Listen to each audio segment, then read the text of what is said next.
Welcome everyone to our asynchronous problem session for covering the topics from homework 4. Today is Friday, January 29th of 2021. Had to cancel the problem session earlier, so I'm recording this video so that we can still have some of the content here. Today I'm going to go over problems 4.2, 4.6, and how on earth did it go? 4.8 from the problem set at the back of the book. So let's just get to it. So problem 4.2 right here. So we're looking at the system response for different values of the mass in this spring mass damper system. So we're supposed to label each curve on the plot with either m equals 0.25, m equals 1, or m equals 4. We can do this first by intuition. So we know that if we have the same spring for each of these different masses, essentially the mass is going to bring some inertia into the system. It's going to slow it down. So that way we can tell that the slower system with the sort of the highest damping ratio is going to be this big curve right here. So m equals 4 is that curve that has the most damping, or the highest frequency there, and has the slowest response. You can see it settles slowest. You can also know sort of how the system responds. So we know essentially our mass is an unknown, but we have a pretty good feel of how our our frequency is. So we know that zeta, or omega n, is the square root of k over m. And what we're looking at here, the damped natural frequency, is what we can see on this graph. And that's omega n times the square root of 1 minus zeta squared. So we can use our definitions where zeta is equal to b over 2 square root of mk. Omega n is equal to square root of k over m, and omega d is equal to omega n times the square root of 1 minus zeta squared. And then mathematically we can figure out how a change in mass is going to change our damp's natural frequency. But like I said, the next slowest curve here is going to be this one with a mass of 1.0, and then this quickest curve has the lowest mass of 0.25 kilograms. And then it says, so we will want to circle the value of m that corresponds to the largest maximum overshoot, which is defined there in section 6.5. And so overshoot is exactly what it sounds like. Essentially, if a curve passes its final value before settling, the amount by which it passes that final value is the overshoot. So in this case here, our final value is 0. And so the one with the highest maximum, excuse me, the one with the highest maximum overshoot is this m equals 4 curve. You see it peaks out there around negative 0.4 and a bit, whereas the other two don't quite max out, as in this case as low.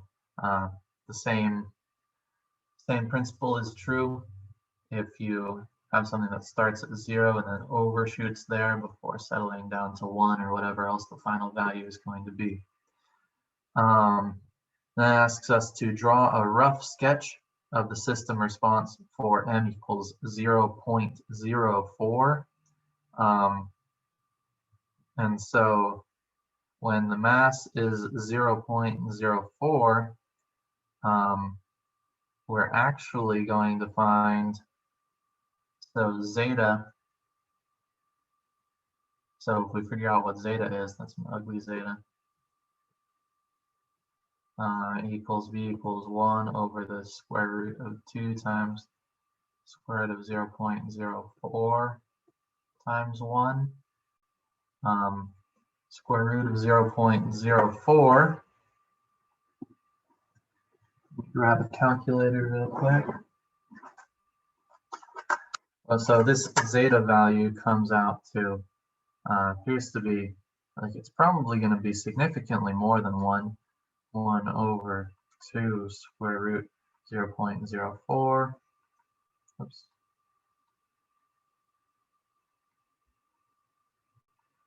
2.5. So that's very overdamped, greater than 1. And so you'll actually see what it'll do is it'll come down a little faster than the 0.25, but then some of the damping will kick in. The damping will overcome that small mass, and it will take a little longer, so it'll actually go above that curve for the 0.25 mass. Okay. The next one that we're going to do is problem 4.6. So we've got some empirical data here, and this one just goes over basically the process of how to use your empirical data to figure out how your system is going to behave. And as you can see, that process is called system identification. So you see this system here, given this underdamped free vibration laboratory data, develop a general sequence of steps to find the numerical values for zeta and omega n, and then find the values specific to the graph on the right. So they've done that. They've found those values here. They're telling you that zeta is approximately equal to 0.15. Omega n is approximately equal to 3 radians per second. So the procedure, you've got mark the local maxima and or minima at y equilibrium, or local maxima, minima, and y equilibrium. So it looks like our y equilibrium is converging to the value of 0. So we'll mark that, and then we'll mark our local maxima and minima. So we've got minimum there, maximum up top, then another maximum, minimum, and another local maximum. So then we're going to mark the period and estimate it by measuring 2 times the period and dividing by 2. So the period is where you reach the same point on your sine wave again. So if we start here, then the period is the time in between there. And then another value for the period is right there. And it just says, so this whole 2 times the period and dividing by 2 is to get an average. So what you would do is you would take the time from that first start and then to the second value right there and divide that value by 2. And that just helps you make sure that you are using all of the data that you have, and helps you get cleaner answers rather than focusing on a single period. Lets you focus on the entire on your entire data set there. So that's approximately 4.6 or 7 minus 0.5 is your period. So about 4.2 is that 2 times the period. Divide that by 2, and that's approximately 2.1 is going to be our period, is 2.1 seconds here. And then the first step, if we're following, so here it says section 6.7. So as we learned in 6.7, we learned about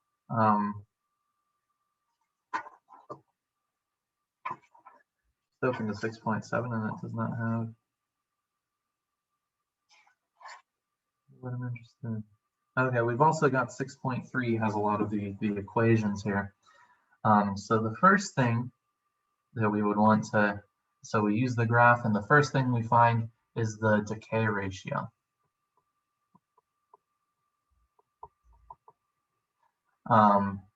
And the decay ratio is given in 6.3, and it equals, I'll just call it d sub r, is equal to y of t plus a period minus your y equilibrium. And divide that by y of t minus y equilibrium. And so essentially, this is basically just telling you, so if you tells you the difference between from one peak to the next, it just gives you a ratio of those values.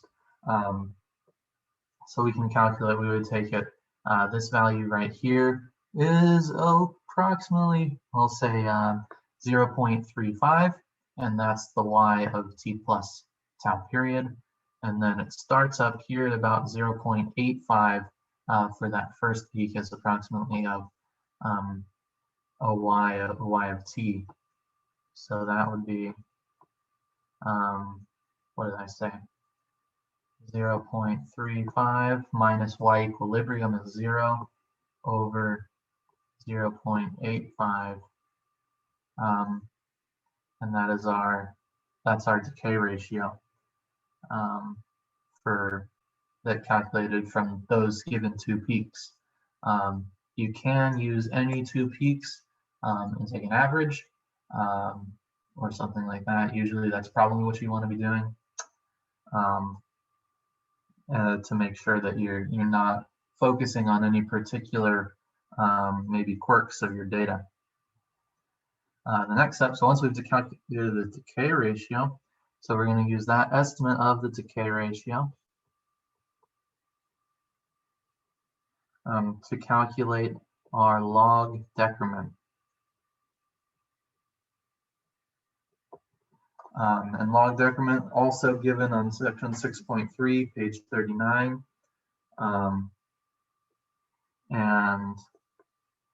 It's just the negative natural log of our decay ratio.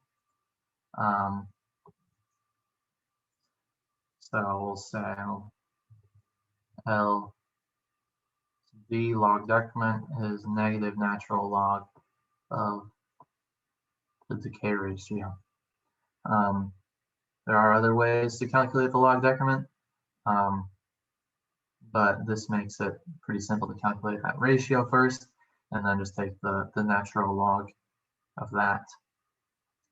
And then, so we'll go ahead, so the negative natural log of 0.35 over 0.85 comes out to negative natural log 0.35 sorry, decay ratio, or log decrement comes out to 3.19 approximately. So we've got our log decrement, and then you use that calculated value of log decrement to calculate our damping ratio, zeta. That's also in section 6.3. I don't know why I closed my book. That was a bad idea.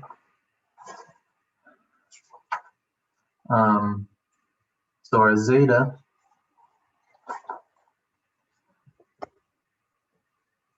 just have an equation in here. Zeta is equal to the square root of your log decrement squared over 4 pi squared plus log decrement squared.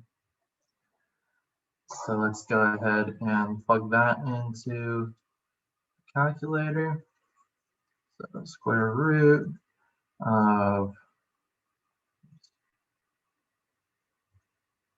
log decrement squared divided by 4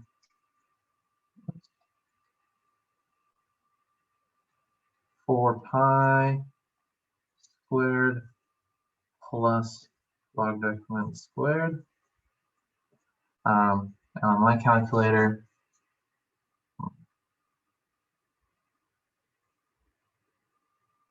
I got 0.45. This one tells you 0.15. Let's see if I made a mistake somewhere.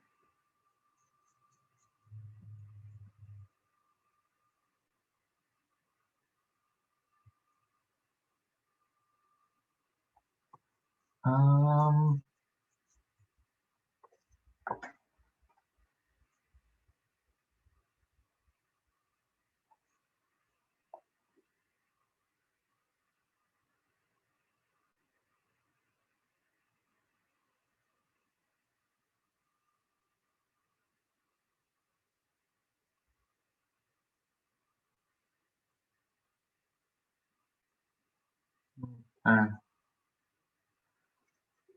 So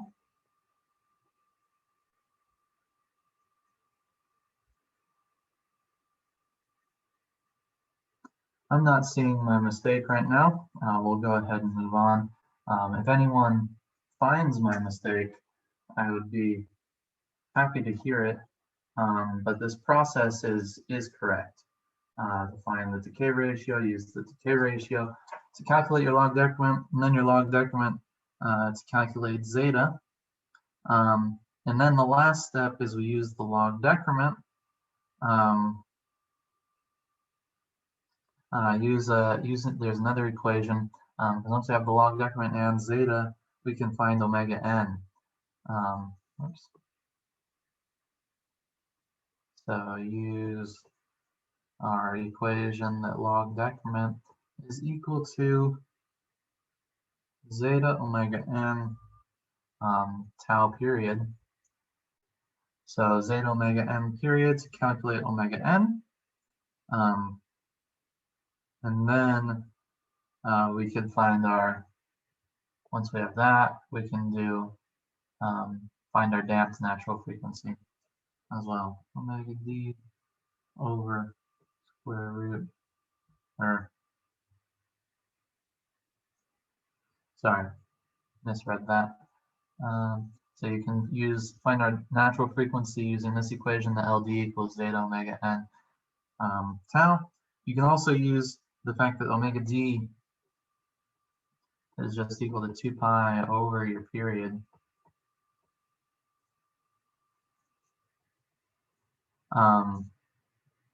To find and then use omega n is equal to omega d over square root of 1 minus zeta squared to find your natural frequency of this system. So there are two ways there to get your natural frequency once you start pulling off all this data.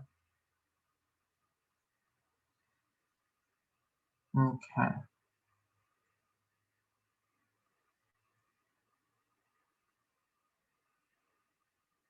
Sorry.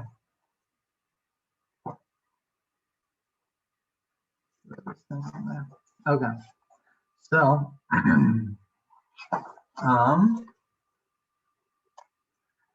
now we're going to move on to problem 4.8. So we're going to use the decay ratio, the tau period, and initial values to draw this system. So we've got a car suspension system with the vertical displacement of y. It's governed by the spring mass damper my double dot plus by dot plus ky equals 0. So you've got your initial condition y equals 2, y dot of 0 equals 0. You have a decay ratio of 0.25 and the period of 1 second. Complete the following tables and sketch by hand the plot here. So it says in the third column, put an exact value for y of t, okay? So let's see this table. So we've got our time equals 0. We've got 2. At 0.5, we've got our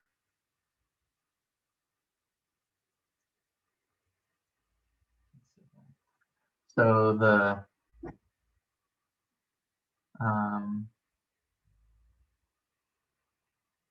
so at half a period, yeah. So we know that our y value, so at half a period, if we're starting up here at 0, basically we know that at half a period we're going to be somewhere below 0. At another half a period 1, we're going to be back up at another peak, and then 1.5 we're going to be down low again, and then at 2 we're going to be high again. And so we need to figure out how low and how high we are going. And so our decay ratio tells us how much we decay. So the easy way to start this is we'll start with the whole period, which is 1 second. So at y of t, at y of 1 second, we've got, so y of 0, let's start there. We've got 2 times our decay ratio raised to the 0th power. So at 1 times the period, we're going to have our initial condition times the decay ratio raised to 1. Sorry, my home rejection seems to be struggling. Raised to the 1 power. And so 2 times our decay ratio, 0.25. That leaves us with 0.5. Similarly, after 2 whole periods, we're back up at another peak. So we're at 2 times our decay ratio, and we're at 2 periods. So we're going to raise this to the 2nd power. So 2 times 0.25 squared comes out to 0.125. When we're at our half periods, the decay ratio still works, but we know that we're below 0, so we have to add a negative sign. So at half a period, we're at -2 times the decay ratio raised to the 0.5 for half a period. So -2 times 0.25 to the 0.5 power square rooted equals -1. And similarly, at 1.5 periods, -2 times our decay ratio raised to the 1.5, and that equals -0.25. So we can go ahead and sketch this. So we've already got that we start at 2. At 0.5 seconds, we are at -1. At 1 second, we're at positive 0.5. At 1.5 seconds, we're at -0.25. And at 2 seconds, we're at positive 0.125. So just above the x-axis there. So if we're going to sketch this, the plot is going to look like a sine wave of decreasing amplitude with peaks and valleys at the points that we just drew. All right, so that is the entirety of the problem session today. Thank you very much for watching.